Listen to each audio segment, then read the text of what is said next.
Hey, welcome back. My name is Coach Sandra, and if you're new here, welcome. We have a lot of fun on our channel with the Herbalife nutrition products, really looking at how to maximize your weight loss plan or reach your body and health goals as fast as possible while having as much fun as possible.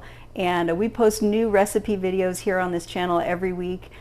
Plus additional videos featuring the Herbalife nutrition products that we're personally using, how we're using them, and why we're using them. And today what we're going to make is we're going to talk about making some really delicious shakes with our Select line of Formula One and protein drink mix. Now the Select line is a little different than our regular Formula One and PDM in that it is completely allergen free, it is gluten free, it is suitable for vegetarians. It is certified non-GMO, so it's a very, very clean product. One of the challenges that we get is currently we only have the one flavor, and that is the vanilla in the Formula One, and we have a vanilla PDM protein drink mix, which, as you know, is the base for your shake. When we're using the regular Formula One, we have several flavors of the Formula One and a few flavors of the protein drink mix. Here, we're just getting going with this line, and I'm sure there will be more to come, but for right now, we've really worked on how to make this enjoyable, fun, and easy. So, if you're looking for vegetarian line, if you're looking for an allergen-free line, this is going to have you covered. And today we're going to do a peanut butter banana and a chocolate peanut butter banana. And I'm going to show you how I do those. So what we're going to be using today is our Select Formula One in natural vanilla and our protein drink mix in natural vanilla. We're also going to use a little bit of powdered peanut butter for those who have peanut allergies. Obviously, you don't want to use this. And we're also going to use a little bit of natural cocoa powder. All right, so let's get this mixed up.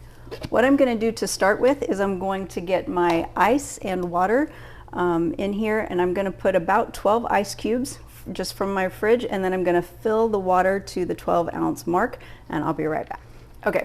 I've got my ice and my water in here. I also grabbed some frozen bananas. Now when we go to the grocery store and we see the overripe bananas that are on clearance, we snatch them up and I bring them home and I cut them into chunks about, I guess, just maybe an inch thick, maybe a little less than an inch thick, and I lay them out on freezer paper and I freeze them in slices like this, because only 3 or maybe 4 slices of a frozen ripe banana will change everything about the texture and the sweetness of your shake. And I love using frozen bananas. So what we're going to do is we're going to put 3 chunks that are about this big. What the heck, let's do 4. 1, 2, 3, 4 chunks of banana. And again, that's a frozen banana. And you can use ripe banana that's not frozen, and it's delicious, but there's something that happens when you freeze it. It like squeezes the sweetness out of it, and it really improves the texture, especially of the Select line of shakes. The Select line is a little bit, it mixes just a little bit thinner than the regular Formula One.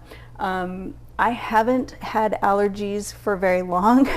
I did have a stint where I had to really cut a lot of things out of my diet, and I had to use these. And while they taste just fine, the texture was not quite the same that I was used to. However, I hear from people who've had to use allergen-free products for years that this is amazing compared to what they've had to settle for in the past. So the frozen bananas are going to improve the texture of this shake, and we're going to use 2 scoops of our Formula One.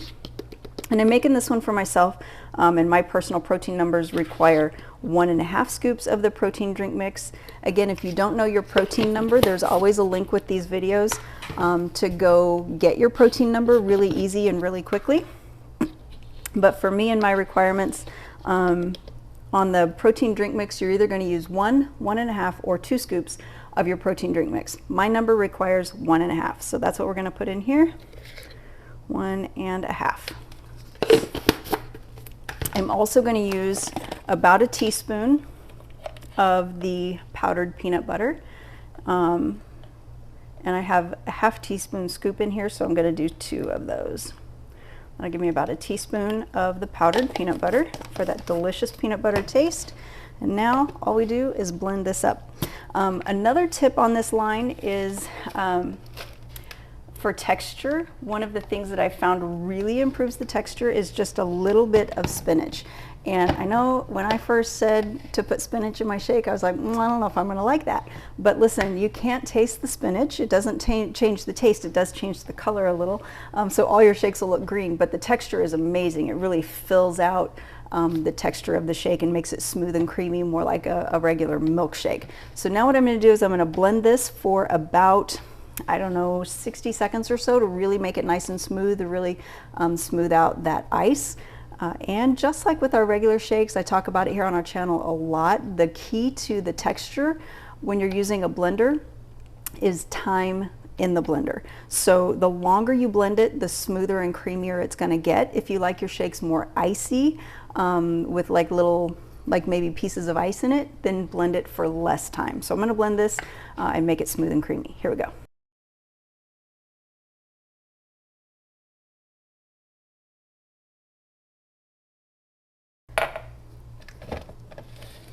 All right, so here we go.